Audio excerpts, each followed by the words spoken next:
Fala, guerreiros, se liga nessa informação super importante. Nós prorrogamos a central de vendas da Combox até o dia 31 de agosto. É isso aí. Até o final desse mês você vai poder aproveitar essa oportunidade de trabalhar com as Multi.io, as centrais de automação IP da Combox. Não conhece ainda? Tá dormindo no ponto. Aqui no link da inscrição tem um descritivo para você ir na playlist deles no nosso canal e aprender mais sobre ela. Ela é capaz de trazer automação adicional, né, para todo o teu sistema. Você pode colocar isso num sistema de intrusão, de incêndio, controle de acesso. Sabe quando falta recurso e você quer dar mais inteligência para o negócio? Essa é a solução. Então não dorme no ponto, assiste, aprende e aproveita. Você se inscrevendo agora imediatamente, você já vai estar concorrendo a um tablet. Você pode ser premiado levando um tablet para casa. E também vai poder ter acesso à promoção comprando as Multi.io com 10% de desconto. Legal, né? E ainda por cima, se você for o melhor negócio gerado para a Combox durante esse período, você também vai poder levar mais um tablet e R$ 1.000 em dinheiro. Não dorme no ponto. Vamos embora!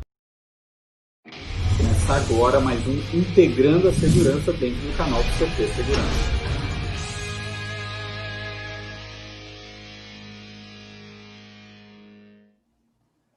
Olá pessoal, tudo bem com vocês? Sou Adalberto Benhaja da BHC Sistemas e a gente começa agora mais um Integrando a Segurança aqui no canal do CT Segurança. Lembrando que a gente está ao vivo, além aqui do YouTube, a gente também está no Facebook da revista Segurança Eletrônica e no Facebook também do CT Segurança. E aí, para quem já estiver acompanhando a gente, lógico que a gente tem que pedir para se inscrever no canal, dar um joinha nesse vídeo e ativar as notificações, que aí você fica sabendo de tudo que a gente vem conseguindo transmitir aqui dentro dessa emissora que virou o canal do CT Segurança.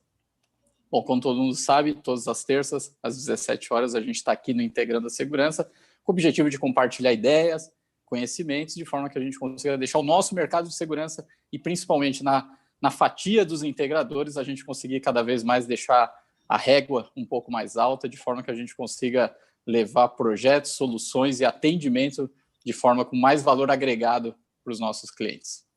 No programa de hoje, a gente vai falar um pouquinho sobre as diferentes aplicações dos projetos de integração em diversas áreas dos nossos clientes. Enfim, bater um papo no geral aí sobre cadeia de distribuição, a integração, o fabricante, o distribuidor.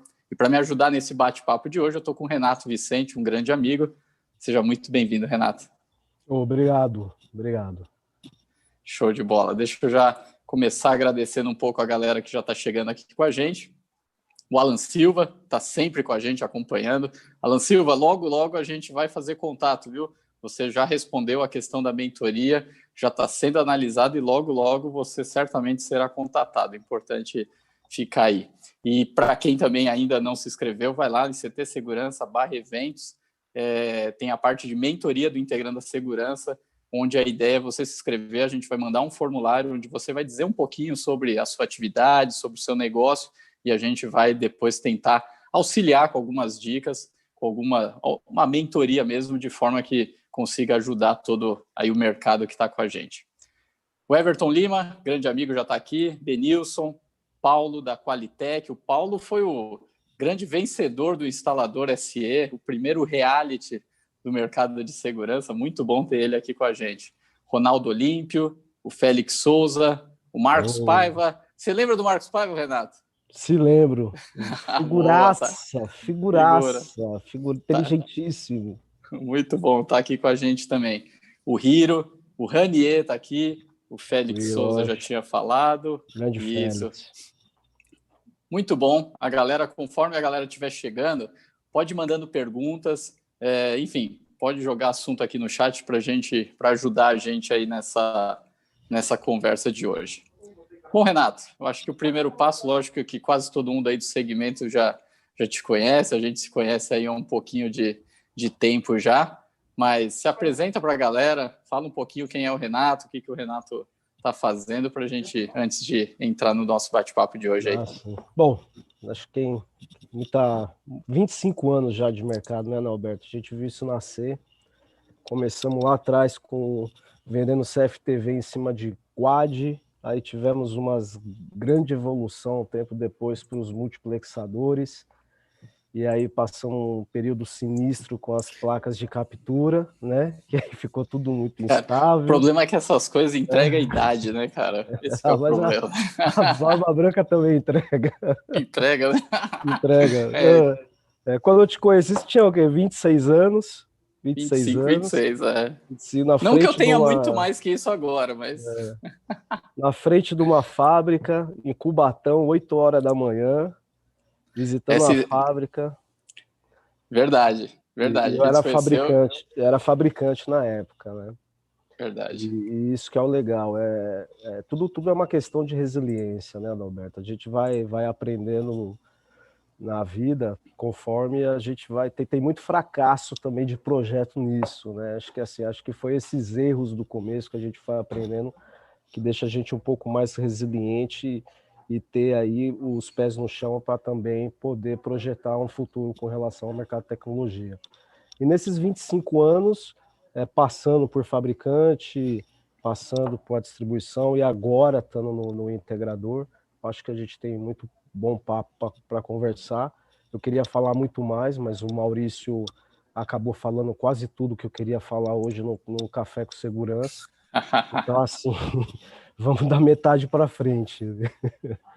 Legal. Não, mas que isso, sempre tem uma visão diferente, né? Então, acho que isso é bacana. Cara, eu queria que você começasse falando um pouquinho. Você comentou que trabalhou muito tempo no fabricante e tendo essa relação com o integrador, com o distribuidor, enfim.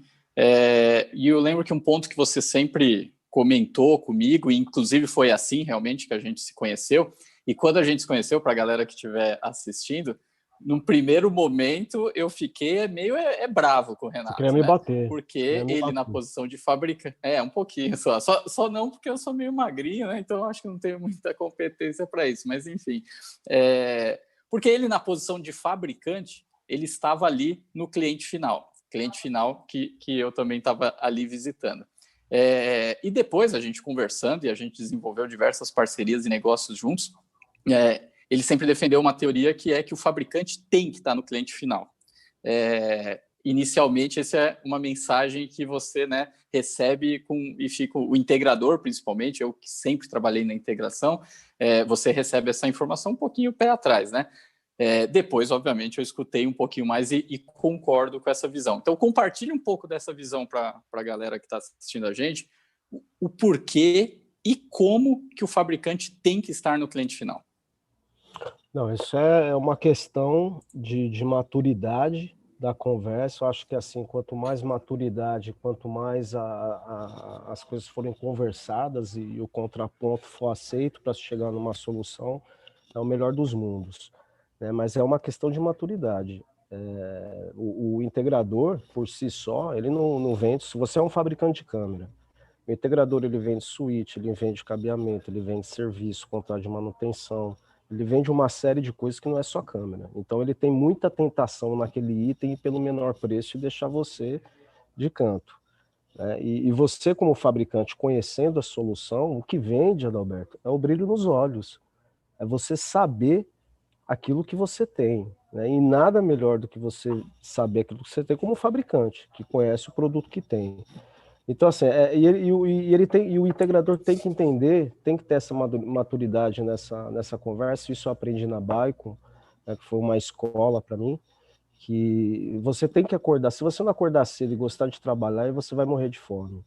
E o que vende é bater na porta. Lógico que depois disso, você como fabricante, você não vai instalar, você não tem condição de dar manutenção naquele cliente, né? O seu core não é serviços, é produto.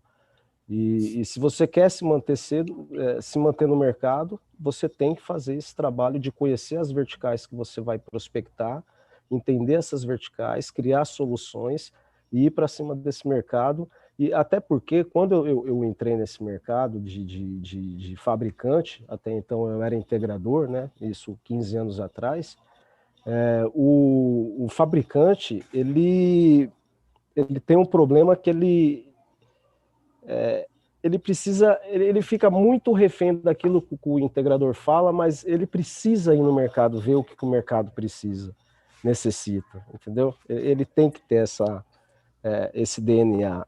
E essa conversa tem que ser clara. Por exemplo, cara, se você está num cliente, não foi com a minha marca, foi com outra, ou não foi, eu vou, entendeu?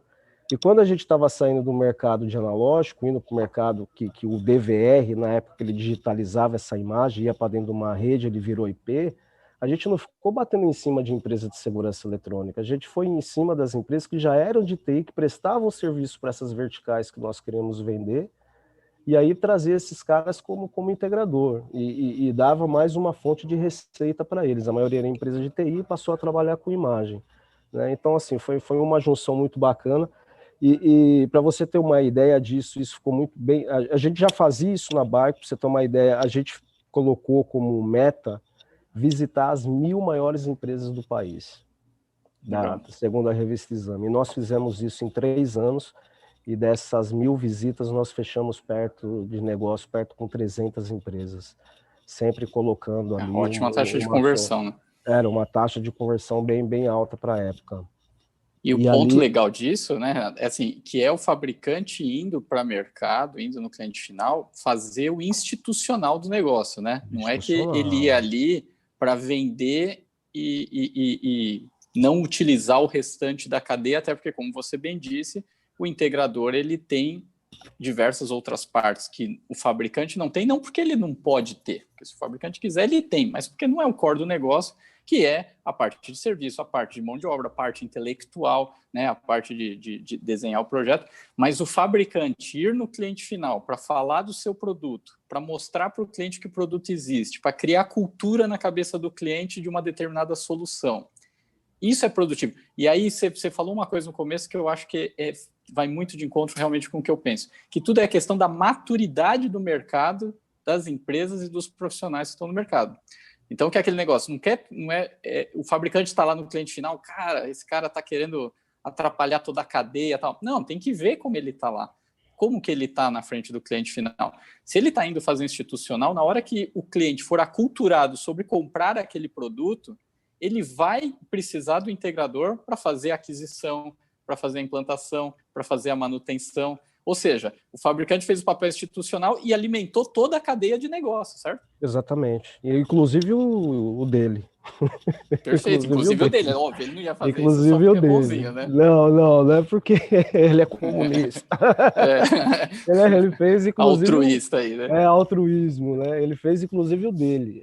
E isso eu vi em 2007, quando o mercado começou a ser confrontado com a tecnologia IP, e basicamente minha argumentação de venda de CFTV dentro das empresas para a área de TI era compressão de banda, você mandar uma imagem em quarter CIF, né, fazer o upload de 8 kbps, olha a economia de banda e de armazenamento que você tinha. Aí fui num hospital, um grande hospital em São Paulo, e fui falar com o pessoal de TI, eu tenho umas soluções aqui para vocês de economia de banda. Os caras, nossa rede aqui é GPON.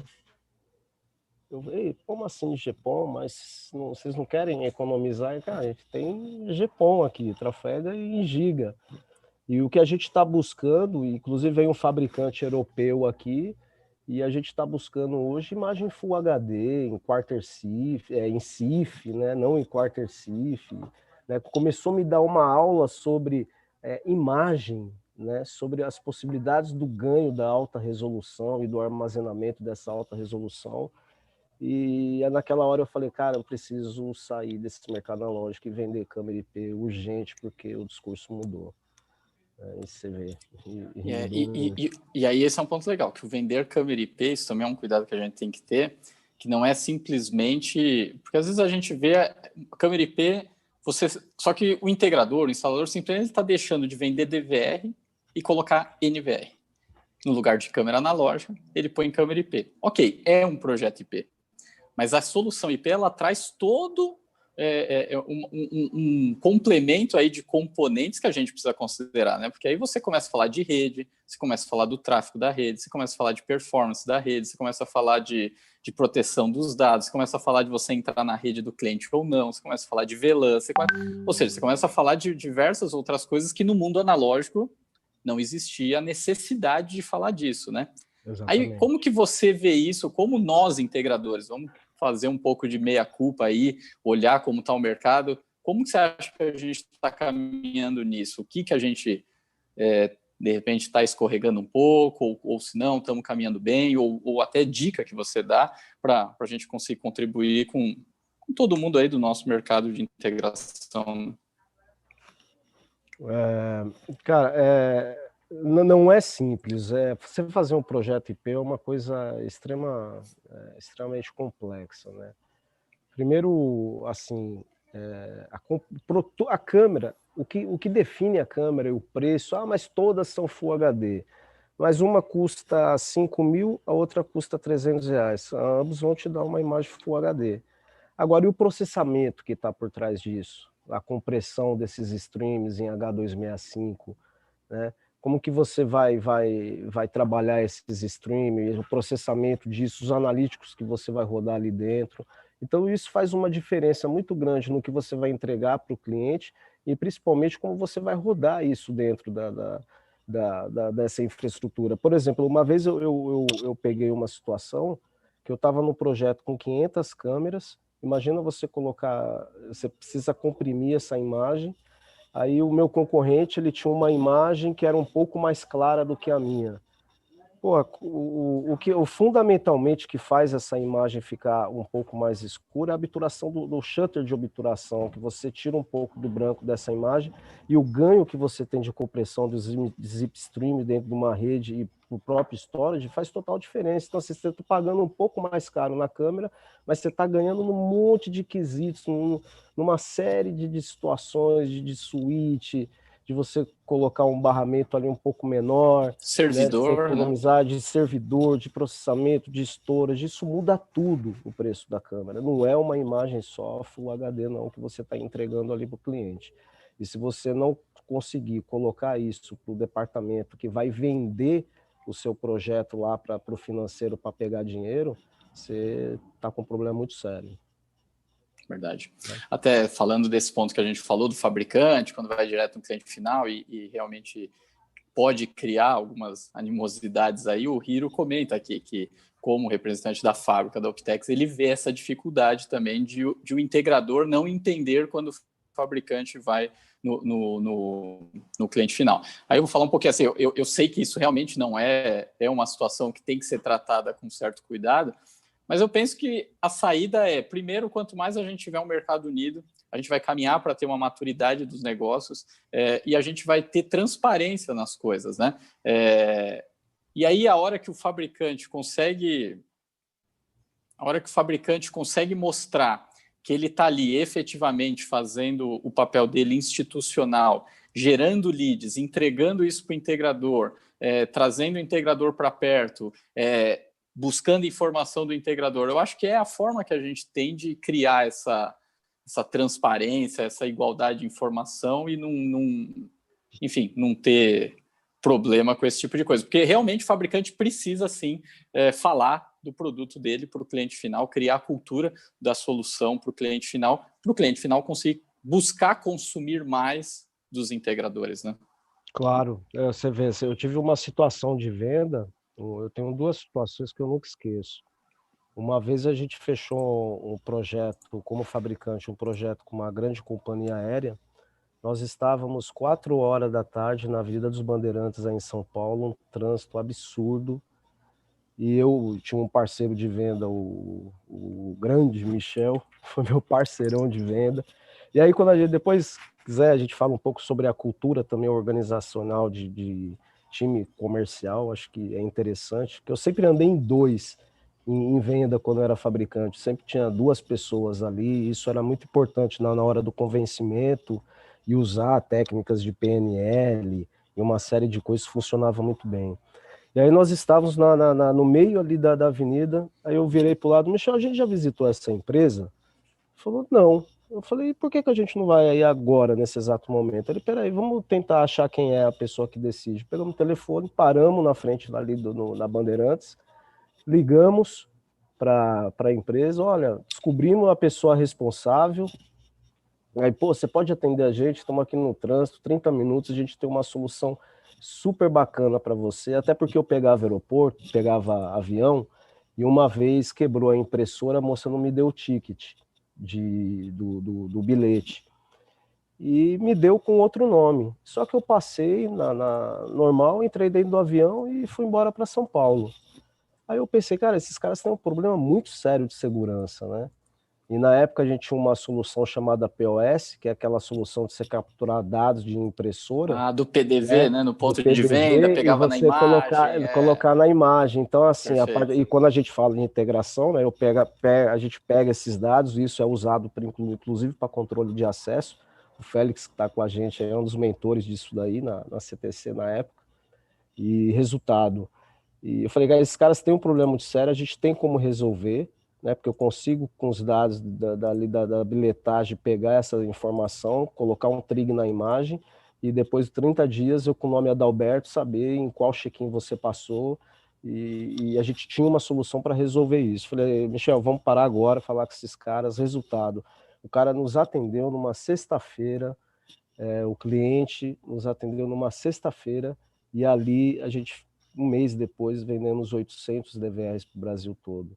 Né? E com o integrador que prestava serviço lá para ele, que estava lá confortavelmente com as suas receitas e não fez a oferta da solução. Ou seja, você acha que nesse momento o integrador, falta ele buscar conhecimento das soluções que o fabricante tem, ou ele instigar o fabricante para desenvolver produto, solução diferente, ou ele instigar no cliente uma necessidade diferente? Você acha que é isso que acaba faltando no integrador, que motiva o fabricante e no cliente final?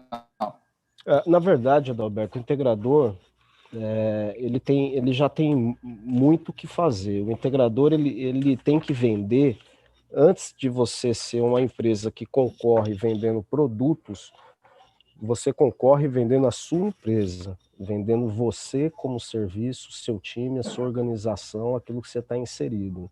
O integrador não vende produto, o integrador você vende a BHC, você não vende marca de ninguém. Né? E quando você fala de você vender de você, é você colocar ali umas build de um projeto, você chegar para o cliente e falar assim, eu vou te entregar no final desse projeto que você gastou R$1 milhão, as build de tudo que eu instalei aqui dentro. Eu vou fazer um e-book com todos os prints e configuração de todas as programações de câmera, toda a documentação do projeto. Toda a documentação desse projeto. Você tem que ter um conhecimento profundo de PMIO para você entrar numa obra e saber principalmente a hora que você vai sair dela.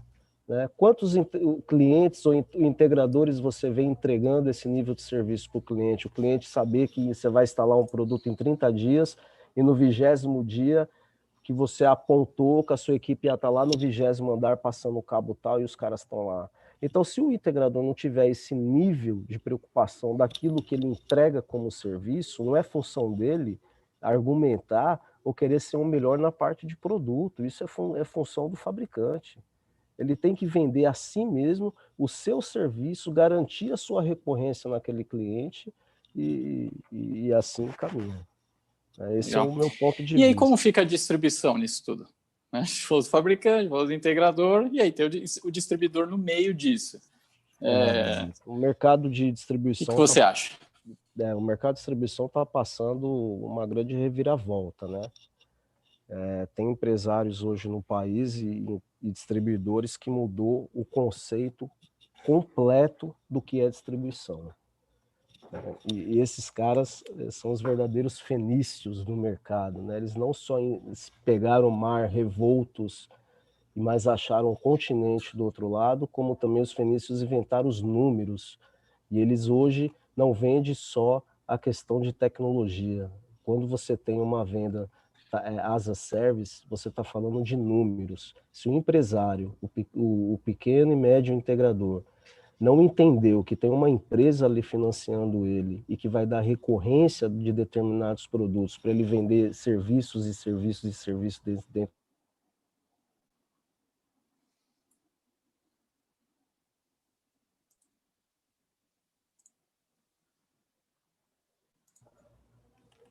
Oi, tá online?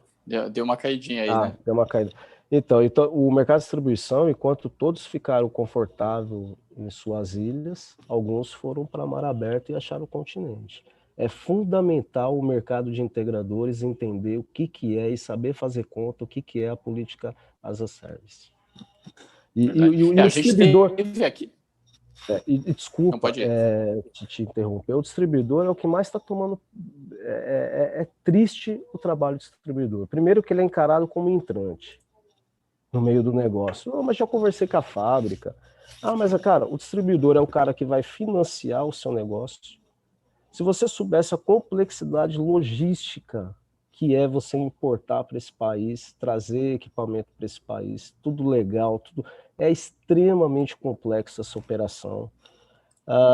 Você pega um problema muito sério no distribuidor, que é você falar de forecast. E o cara precisa ter o forecast extremamente alinhado para ele saber onde ele vai investir em estoque. E hoje a coisa mais difícil do distribuidor é pegar o forecast dele de venda com o integrador. Geralmente o integrador já vai no distribuidor sabendo que vai comprar e perguntando se o cara tem estoque ou não. Isso é uma falta de respeito com a distribuição. A falta de respeito com a distribuição, de você pegar... que às vezes você está fechado com o distribuidor e o fabricante para determinado projeto, né? E aí, de repente, o integrador ele fica na frente do cliente ali, ele fica, tô com o fabricante A, não deu certo, vou com B, vou com C, sem Exatamente. alimentar o pipeline dele, do distribuidor, sem falar, sem registrar o projeto. E aí você bagunça realmente o resto da cadeia, porque aí o distribuidor, ele de repente aumentou o estoque achando que tem meia dúzia de integrador com ótimos projetos, que de repente não saem do papel, você tem né, ele tem a cobrança do fabricante querendo que ele faça estoque. Pois é, e precisa escoar isso.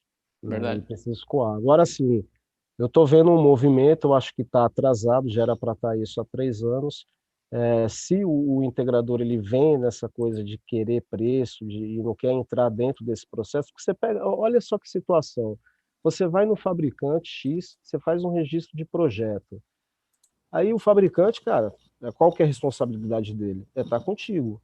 Sim, Só que o integrador ao mesmo tempo, ele tem ali no negócio que ele vai vender o projeto dele, até X câmera, até X valor eu vou com tal marca.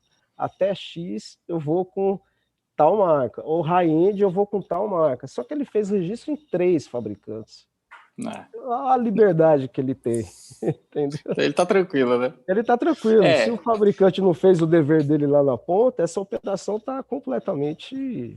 Não, e aí esse mesmo projeto tá no forecast de todo mundo, né? De três distribuidores distintos, de 3 fabricantes distintos, né? De todo mundo. E aí o leilão, o que o fabricante pode fazer? Dar um desconto do registro, só o que define o desconto do registro não é pífio com relação a um projeto, você tem um custo, né? Agora sim, e você tem um grande problema, você tem empresas que vão concorrer que tem 500 funcionários, empresas que tem 10. Essas empresas em canais de distribuição não podem ser tratadas com o mesmo nível de equidade. Esse negócio também do fabricante, aí tem uma culpa do fabricante de ficar fazendo reunião, vamos falar de soluções, coloca 20, 30 integradores, esses caras vão sair dali com a mesma estratégia de negócio, se corroendo, e você vai ter que administrar isso daí, dando desconto dele, baixando a margem da sua solução, né? Em vez de você botar $500 mil no stand, bota seu time de venda para ajudar a vender ata de registro lá das empresas integradores que ganharam licitação. Tem um bocado de oportunidades aí no mercado que não estão sendo aproveitadas, eu creio, viu? E voltando para a distribuição, é os que mais apanham. Mas quando forem para o e-commerce, eu acho que eles vão resolver isso daí. Os integradores quiserem realmente conversar e ir no processo certo, eles que registram seus projetos, e aí vai ter consultores. Hoje acho que não é só você ser um vendedor, né? Você tem que ser um consultor daquilo que você está entregando. Não tenha dúvida, isso daí já faz algum tempo e tem que ser essa tendência. Tem que ser assim. E aí você tocou num ponto bacana que é o as a Service, né? Inclusive até o Vanderlei da WDC teve aqui no Integrando com a gente há alguns programas atrás e a gente até falou do Total as a Service, né? Que é você oferecer como serviço não mais só o hardware, não só a câmera, a catraca, e sim a sua mão de obra, a sua inteligência, enfim, e tudo isso como serviço. Enfim, a gente sabe que tem todas as vantagens, né? O cliente poder tratar isso como, enfim, uma despesa recorrente, não como um ativo, você acaba tendo até economia tributária e tudo mais. Agora, como que você vê, olhando integração ou mercado no geral? Porque às vezes fica parecendo muito bonito esse discurso do as a service, entregar tudo como serviço, etc. Só que aí, às vezes, a gente tem o integrador, que é o cara que está na ponta com o cliente final, ele, às vezes, não tem caixa para conduzir essa operação. Seja recurso próprio, seja conseguir ter uma linha de crédito. Aí o distribuidor tenta puxar isso para ele fazer, só que no que ele tenta fazer, ele pode talvez estar fazendo um pouco do papel do integrador, aí o fabricante entra nisso também, ou seja, fica todo mundo, obviamente, querendo morder um pouquinho dessa oportunidade. O quanto isso, cada um querer morder um pouquinho dessa oportunidade, pode ser positivo, porque já que eu tenho um integrador que não consegue fazer, melhor que o distribuidor ou o fabricante faça para pelo menos sair o negócio. Ou o quanto não, os integradores eles precisariam sim se desenvolverem, ter caixa, ter planejamento, saber fazer conta para eles oferecerem o as a service, outsourcing, enfim, para o cliente final. O quanto você acha que isso tinha que ser uma responsabilidade do integrador efetivo? Eu acho que a primeira responsabilidade do integrador é saber o que está fazendo. Com isso ele vai ganhar dinheiro. Bom, vamos lá, se o cara precisa saber o que está fazendo, acompanha a gente aqui toda terça, 17, que a gente tenta ensinar um pouquinho aí. Eu acho que o mínimo que ele tem que saber é saber o que está fazendo, né? Até porque ele tem muito o que entregar. Aquilo, né, a parte de serviço requer você ter um conhecimento de ROI, você não ir... Porque, assim, o as a Service, o Adalberto, ele coloca o segmento no outro nível de competição. Ele viabiliza você usar soluções muito mais robustas e facilita todo o pagamento disso daí do que você ir para o mercado brigando com preço e nunca tem nada ali de solução no cliente. Sempre aquela camerazinha e aquele gravadorzinho só para isso, entendeu? Então, assim, ele tem muito que entregar. Obviamente tem integradores que têm capital próprio e que dinheiro, né? Cada um aí sabe as suas questões de investimento, aonde alocar os seus recursos, mas para aquele pequeno que tem um capital limitado, ele precisa ir para uma operação dessa para o fluxo dele tá na obra, tá no crescimento da empresa, não na commodity do produto esperando aquele cara pagar para... Ele precisa pegar esse fluxo dele e colocar em todas as variáveis que ele vai ter de problema ali na hora de entregar essa obra e basicamente no seu serviço, né? E aí eu acho que é interessante quando o cara que faz conta e ele tem um recurso limitado e não quer pedir dinheiro em banco, ele pode ir para o distribuidor hoje tranquilamente e fazer essa operação. Eu acho que isso daí é super Faz parte. viável. Mas aí entra realmente o conhecimento que só precisa entender, né? O CAPEX, OPEX, para saber falar isso para o cliente, né? Conseguir instigar do cliente o quanto, de repente, ele deixar de fazer aquisição, jogar para serviço pode trazer economias ou vantagens, essas vantagens que você comentou. Mas cabe ao integrador ter isso na ponta da língua, né? Conhecer, saber falar disso, entender um pouquinho dos números. E claro, se não conseguir, se não tiver 100% capacitado, vai buscar ajuda do distribuidor, vai buscar ajuda do fabricante, para ir juntos, né, que é o que a gente tem falado bastante do Mercado Unido, conseguir levar a solução aí para o cliente final, que realmente isso faz a gente conseguir vender mais projetos quando a gente consegue fazer a solução, a gente não resolver apenas a dor dele na questão segurança. E esse é um ponto que eu queria entrar contigo. O quanto a gente precisa olhar para resolver outras dores do cliente, como talvez até a dor financeira do cliente, a dor do caixa do cara, da onde ele tira budget para pagar o projeto que a gente apresentou. Às vezes a gente vai lá e apresenta o projeto para o cara de segurança ou para a pessoa de TI, e aí o cara até gostou do projeto, e aí começa a reduzir porque ele não tem verba, ou porque o cliente ali, a pessoa, seja TI, seja segurança, seja RH, ele não está achando de onde tirar verba para pagar esse projeto. O quanto a gente, que está lá na ponta, vendendo para o cliente, cabe a gente fazer um estudo de como a gente mostrar para o cliente como ele paga a gente. Que às vezes ele pode buscar recursos de outros departamentos, ou seja, a solução que a gente está implantando não resolver só a dor de segurança, pode resolver uma dor de marketing, aumentando a auditoria, visibilidade da empresa, pode resolver uma dor de RH, pode resolver uma dor, enfim, de qualquer outro departamento, e aí você pode ir lá e pegando um pouquinho do budget de cada departamento, do centro de custo de cada um, e faz pagar o nosso projeto. Faz sentido isso que eu falei? Não, faz completo sentido e é fundamental. É fundamental. Porque assim, quando você vai para o mercado e você vai de verticais e pensar em soluções, você tem geralmente de 1 ano a 1 ano e meio a conversão desse projeto. Você tem que levantar a vertical, ver se você tem algum case que reduziu dentro daquele vertical um custo, né, de operação Legal. e aquisição que você consiga confrontar e para cima desse mercado. É fundamental ele ter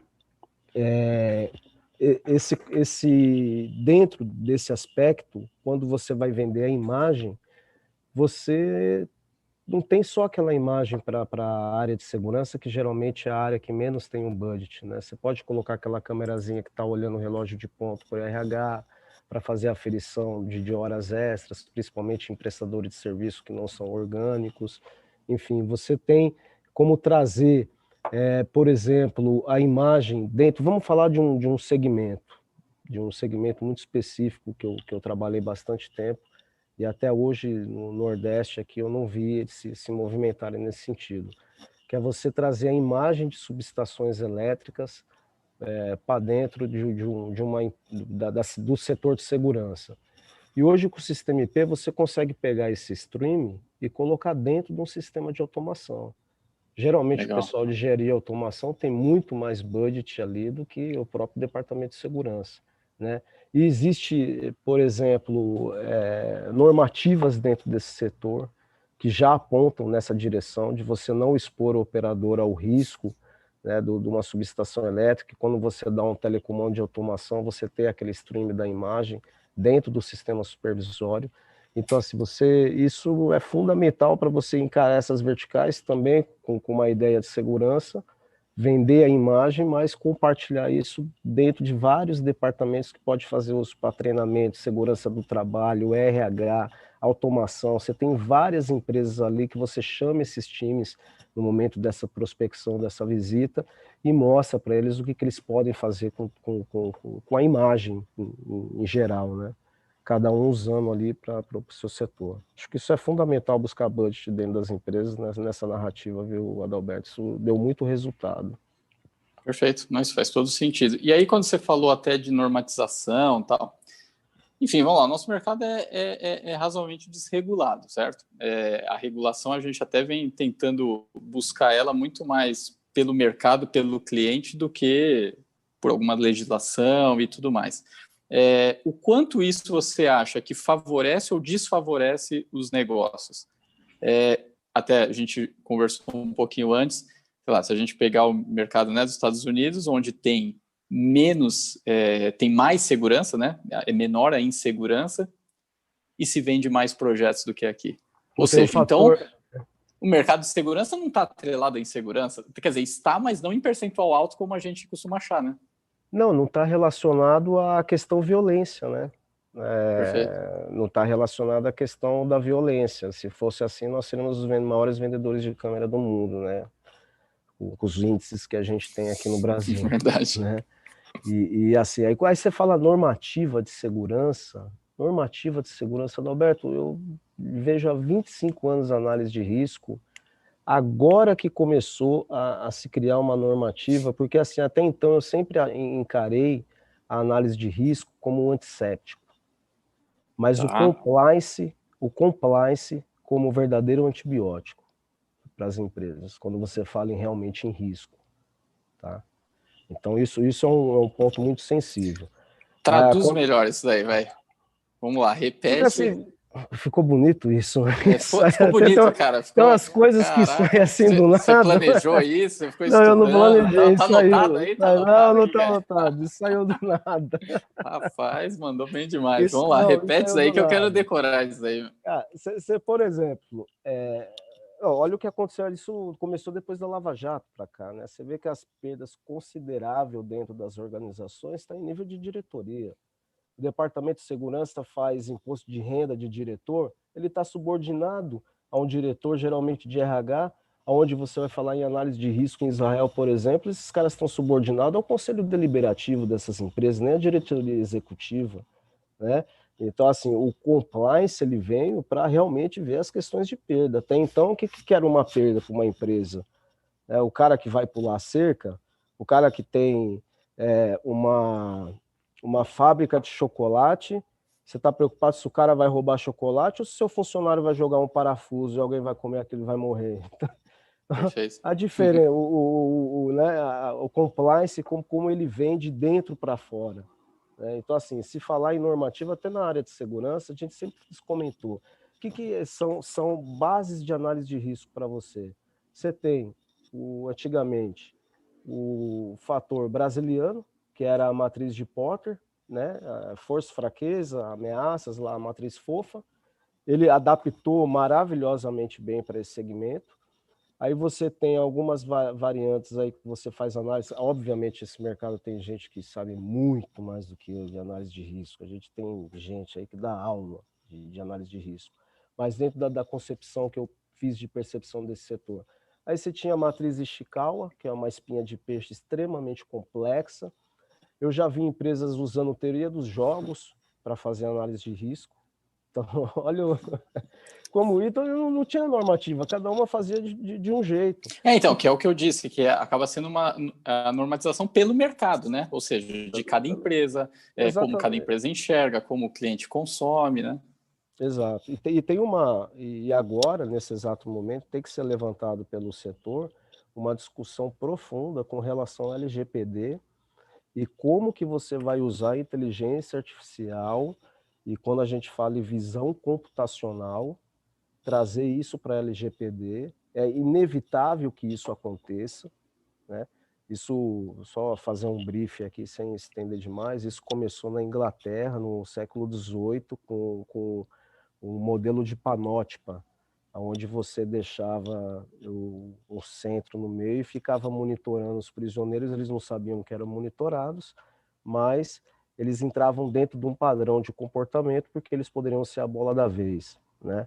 Mais tarde, aí são conceitos antigos, né? E aí mais tarde vem George Orwell, em 1984, com as teletelas, sempre essa questão do monitoramento urbano está enraizado nesses conceitos, né? Mas isso é inevitável. Aí a LGPD vem fazer o quê? Ele vem trazer para dentro dessa visão computacional, acredito eu, na inteligência artificial, você ter essa informação, mas você ter essa informação em metadados. Eu não vou ver o Adalberto, eu vou ver uma matrix ali, um monte de dados. A partir do momento que eu saio desse comportamento de padrão, né? E aí isso precisa ser discutido no LGPD. Então, assim, a gente é muito pobre de normativa. E aí, quando a gente vai para o mercado final, eu fui buscar o quê? As normativas dos próprios clientes. Você pega, por exemplo, quando a gente falou do setor elétrico, e tem uma normativa lá da ONS, que existe padrões ali, aonde eu posso atuar dentro desse padrão. Você tem, por exemplo, dentro do setor de saúde, a normativa da JCI, que é a Joint Commission Iteration, que é um setor de acreditação que eles trabalham toda a segurança de cliente e física desses hospitais e que você pode entender essas certificações e tentar no seu projeto consultivo colocar uma solução que resolva aquilo ali, entendeu? Então, assim, eu comecei a pegar normativas, por exemplo, portos, você tem a SPS Code. Então, eu fui atrás de normativas que já eram de regulamentações das próprias verticais, e não necessariamente imbuído de uma normativa de segurança. Não, e que os nossos produtos e soluções ajudam a resolver problemas dessas normativas que você citou, certo? Exatamente. Por exemplo, você pega o SPS Code, é totalmente baseado em ter imagens, em ter controle de acesso, né, o acesso controlado, você ter armazenamento de imagens em nuvem, ou seja, uma normativa de portos, mas que, se bem estudado por nós, faz a gente vender mais projetos de segurança, mesmo que o nosso mercado não seja não tenha, né, normas definidas. Então, assim, baita sacada essa que o Renato está dando para a gente, que realmente é buscar normativas dos outros segmentos e aí ver como que os nossos produtos e soluções atendem e ajudam o cliente a estar mais dentro de uma norma do segmento dele, né? Claro, claro. E aí você se adequar e falar, ó, amigo, você não está adequado dentro da sua própria normativa, mas é aquilo. O Brasil não vende tanto quanto os Estados Unidos, porque até essas próprias normativas muitas vezes não são fiscalizadas, vistas e usadas como se deveriam, né? Esse é o ponto.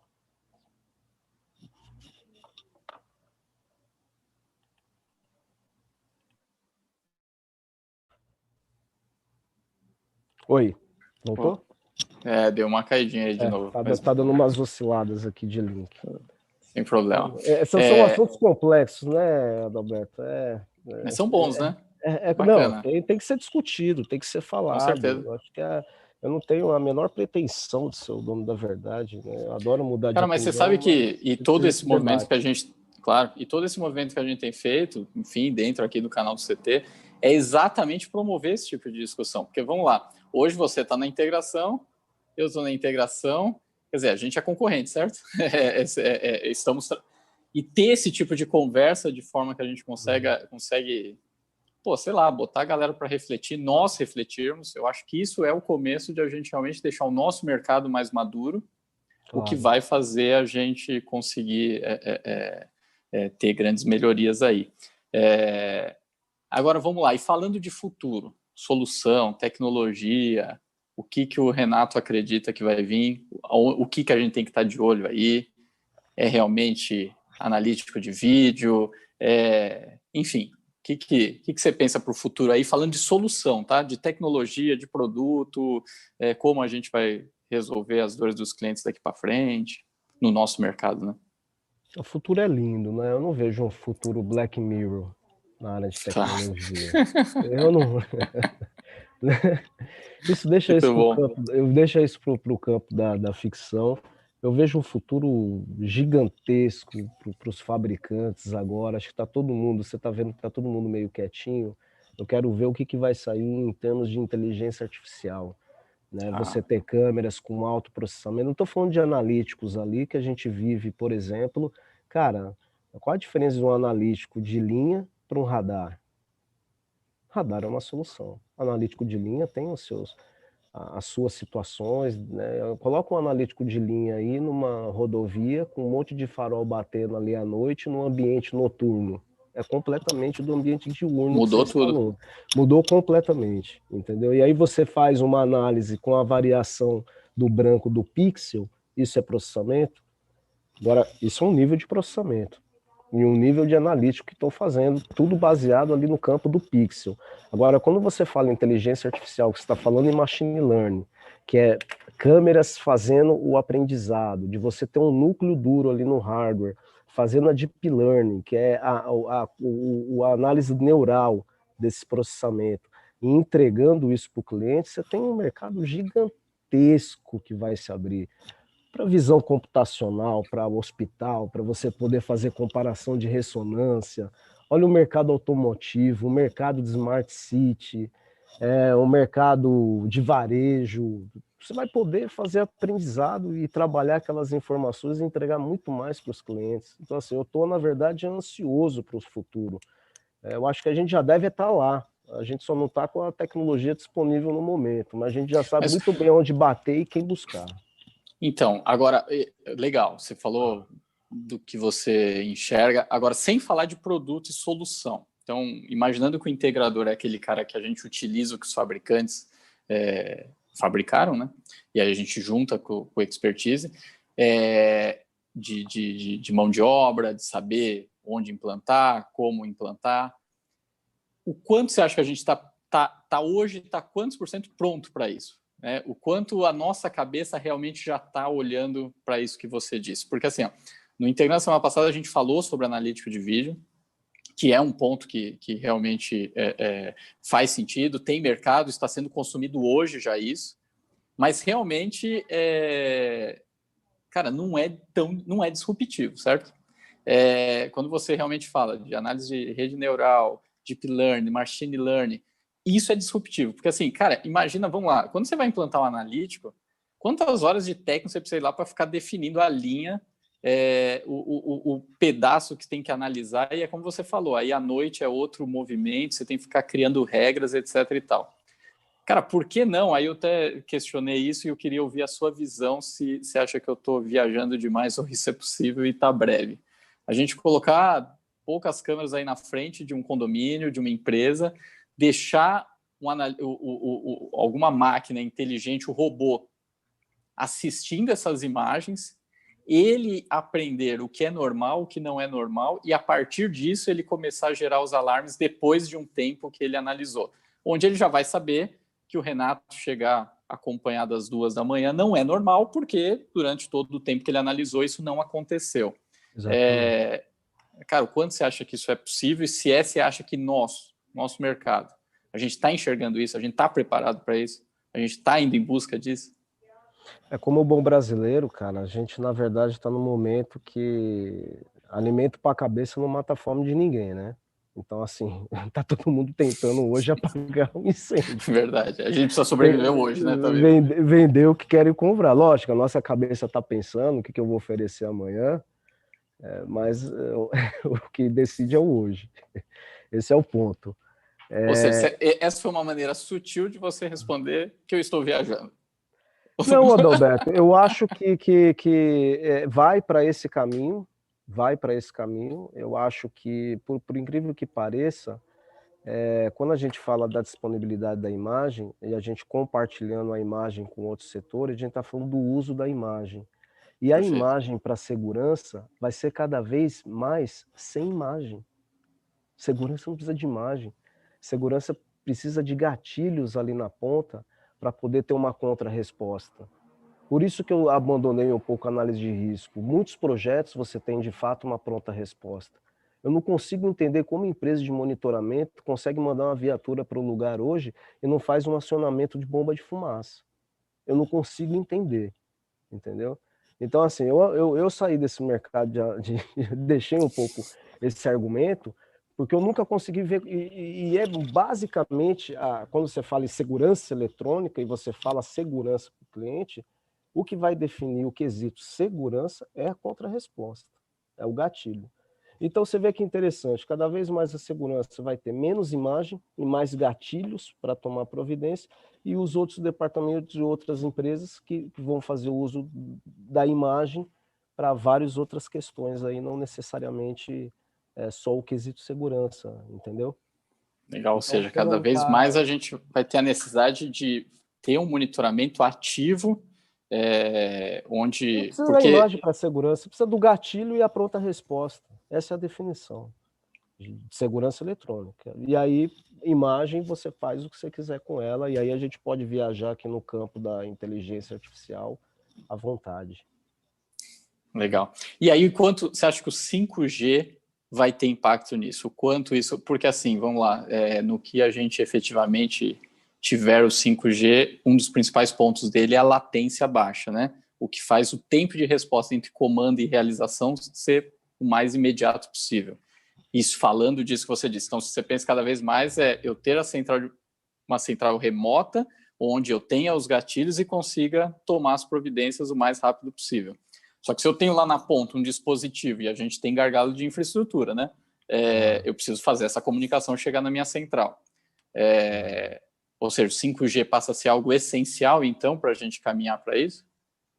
Não, o 5G é outra questão de disruptiva, né? Ele vai trazer o monitoramento, hoje as empresas de monitoramento, toda essa questão de você monitorar periféricos dentro do conceito de IoT. Então, assim, a gente não vai ter só esse ganho de upload, de verificação de eventos com relação à infraestrutura, mas a gente vai ganhar em todo o campo do universo de IoT. E estou extremamente ansioso, só que o 5G, pelo que está aparecendo aí não só no mundo todo, é uma discussão de segurança em cima dele, né? Isso Verdade. precisa ser visto. Agora, também não dá para apontar uma questão de segurança para um 5G chinês e você está do lado acho da que não NSA. nesse momento, né? E você está do lado, não dá para a NSA falar, o chinês está aqui. Eu acho que o 5G chinês não é o melhor momento para validar ele, não. Eu estou extremamente ansioso. Isso daí com a inteligência artificial é extremamente disruptivo. E a gente vive disso, né, Adalberto? Você imagina, eu com 15 anos de idade, quando eu comecei a trabalhar com segurança eletrônica, a minha mãe tinha uma empresa, eu fui instalar essas centralzinhas de alarme, enfim, isso em 1995. A gente já pensava, né, nessa época, como essa questão de disrupção, como sair disso, enfim, como tocar. E aí, mas conseguia? O que você fazia de disruptivo na época? Porque dá para trazer de aprendizado para agora, né? Porque normalmente quando é moleque faz algumas coisas disruptivas, né? Que hoje fazem sentido trazer para o mundo de negócio. Eu fiz uma coisa bacana. Eu lembro que nessa época a gente vendia a CFTV, e aí eu viajei para Israel para buscar um equipamento que eu conseguisse monitorar, mandar um frame por segundo, um frame de uma imagem a cada 3 minutos, fazendo um upload com modem US Robotics. E aí vendi isso para a maioria das herbs de telefonia. Das herbs, sim. Lembro desses projetos. Isso foi extremamente disruptivo para a época. Um frame a cada 2 minutos. Chegava uma imagem a cada 2 minutos e foi uma revolução, né? Porque não tinha nada, né? Não tinha link, não tinha nada. Foi uma revolução na época. Perfeito. E aí, como que você acha agora, cara, nesse momento aí de, enfim, pandemia, um monte de coisa mudando, como você acha que vai, se é que você acha que vai mudar, né? Algo na cabeça, na forma de comprar dos clientes, como eles vão enxergar as nossas soluções, o nosso mercado, o fato de, sei lá, segurança eletrônica ter sido enquadrada como, né, algo essencial. Sei lá, você acha que isso vai mudar alguma coisa? Ou quanto essa pegada de unir o mercado, de buscar conhecimento, a gente vai chegar diferente no cliente? O que você acha, como que os clientes, na percepção do cliente agora, como que você acha que vai ser os próximos tempos aí, olhando para o nosso mercado? Tá todo mundo fazendo conta, né, Adalberto? O que vale você, de fato, hoje fazer investimento? Acho que toda empresa está pensando nesse primeiro momento, toda a questão de custo é relacionada a seus colaboradores e tudo que a gente está vivendo nesse momento, né? Então, assim, eu acho que vai ficar, cada vez afunilando mais, você só vai conseguir ter sucesso nessa abordagem se você, de fato, encontrar um ponto ali de custo-benefício. Eu acho que isso é fundamental. E tá difícil para a gente que é de vendas, porque assim, eu que sou, por exemplo, comercial, eu preciso fazer uma leitura, né, da emoção, se o cara olhou no relógio, eu preciso estar ali perto, a gente precisa... E remoto, disso, né? E remoto. Vira um desafio, né? Ainda mais a gente tem que prospectar, abrir mercado. Hoje, você pedir para uma pessoa te receber, já é difícil com quem você conhece, com um parente seu, imagina com quem você não conhece. Mas o mercado de tecnologia não está sendo abalado com isso, não. Estou vendo integradores se movimentando, vendendo, cara, quem é provedor de link, ou está vendendo antena Wi-Fi, balanceamento de link, monitoramento de link, tudo tem a ver com disponibilidade de conexão hoje, tá muito bem, está muito bem. O mercado de tecnologia em si, eu não vejo que foi abalado, não. Pelo contrário, você teve nesse momento agora, de fato, tem que se mexer e ver aonde você pode agregar, sempre com um olhar de empatia para o cliente nesse momento. Eu sempre vi ao longo da minha história nesse mercado soluções maravilhosas que ia fazer demo no cliente e isso ia custar muito caro. Eu nunca, e não se deve fazer uma abordagem no cliente, tem que ter esse olhar de empatia, principalmente nesse momento, se você realmente vai levar uma solução. E não fazer o cara gastar mais quando ele está pensando em seus colaboradores, né? O momento é extremamente sensível, Roberto, extremamente sensível. Legal, é bacana essa reflexão que você trouxe aí, realmente, porque a gente está falando de resolver a dor do cliente, ou seja, a dor do cliente, não é a do vendedor, né? Então eu vou vender a solução mais cara porque eu quero resolver a minha dor, que eu quero ter uma comissão maior e pouco me importo com o cliente, ainda mais no momento que ele precisa, sei lá, preservar a caixa, manter a equipe, né? Bacana isso que você disse. E aí o termo vendedor, ele cai naquele descrédito, né? O que é o vendedor? O vendedor é aquele cara que está preocupado com a meta dele. O cara quer bater a meta dele, meu irmão. Se eu vou te ver amanhã, ou daqui 3 anos no mercado, ou 10 anos, não interessa. Eu quero vender o meu hoje, entregar meu número e sair comemorando. Esse é o vendedor. Agora, quando você tem uma visão de consultor, não tenho nada contra vendedor, eu sou um vendedor, mas ele ficou pejorativo o termo. E quando você se coloca como consultor, você está ali olhando com empatia o seu cliente, muda completamente de figura a abordagem. Perfeito. Você está ali realmente para cuidar dele, até porque a integração, a gente tem muito da pegada da receita recorrente, né? Isso é uma necessidade, e eu tenho falado aqui para todo mundo, os instaladores, integradores, buscarem cada vez mais, dentro dos seus negócios, terem receita recorrente. Vai lá vender serviço remoto, vai vender manutenção preventiva, corretiva, com cobertura de peça, mas enfim, tem a receita recorrente. E a receita recorrente, ela tem que vir totalmente da base da fidelização do cliente, né? O cliente está feliz com você, porque todo mês ele vai lá pagar um boletinho seu. Cara, e nessa hora que ele vai pagar, ele lembra de você, né? Ele precisa lembrar de você com empatia, com felicidade, com alegria e tal. Então, é bem importante mesmo esse ponto que você colocou, né? E aí, o que você dá de recomendação para o integrador ter praticar isso, né? De ter sempre realmente o cliente fã dele, né? Cada vez mais o cliente fã do que simplesmente alguém que compra dele, né? Falar a verdade, não vender por preço, e vender o custo-benefício.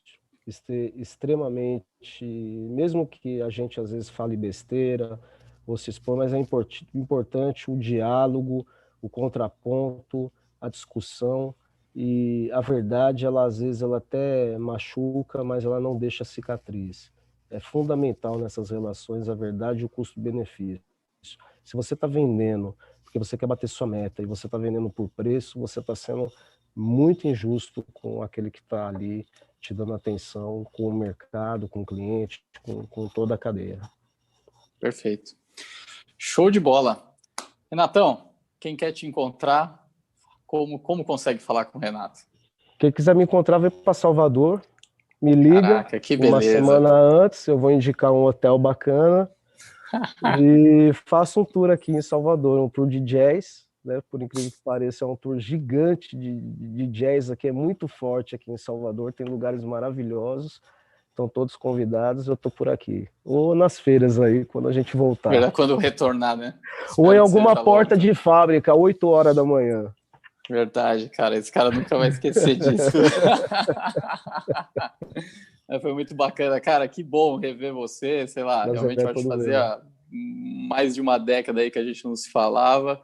Muito bom, fico feliz de a gente ter conseguido bater esse papo. Espero que a galera tenha curtido aí. E é isso, obrigado mesmo. Bom, galera, obrigado a todo mundo aí que acompanhou a gente. Lembrando que toda terça-feira, às 17 horas, a gente tem encontro marcado sempre aqui no canal do CT Segurança para compartilhar um pouco aí do mercado de integração, falar um pouquinho, compartilhar ideias, conhecimentos. Então, estejam sempre com a gente aí. Senta o dedo aí no like, ajuda o algoritmo do YouTube a levar isso para mais gente, se inscreva no canal, ativa as notificações, faz tudo isso aí que a gente vai ficar bem feliz. Natão, obrigado, cara. Um abraço. Um abraço. Valeu, galera. Até semana que vem. Começa agora mais um Integrando a Segurança dentro do canal do CT Segurança.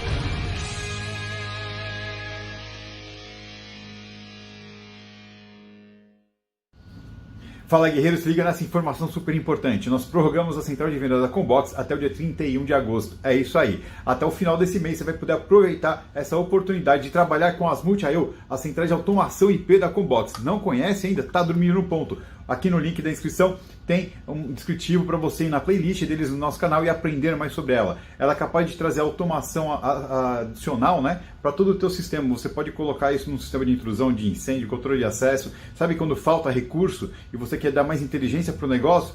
Essa é a solução. Então não dorme no ponto, assiste, aprende e aproveita. Você se inscrevendo agora imediatamente, você já vai estar concorrendo a um tablet. Você pode ser premiado levando um tablet para casa. E também vai poder ter acesso à promoção comprando as Multi-IO com 10% de desconto. Legal, né? E ainda por cima, se você for o melhor negócio gerado para a Combox durante esse período, você também vai poder levar mais um tablet e R$1.000 em dinheiro. Não dorme no ponto. Vambora!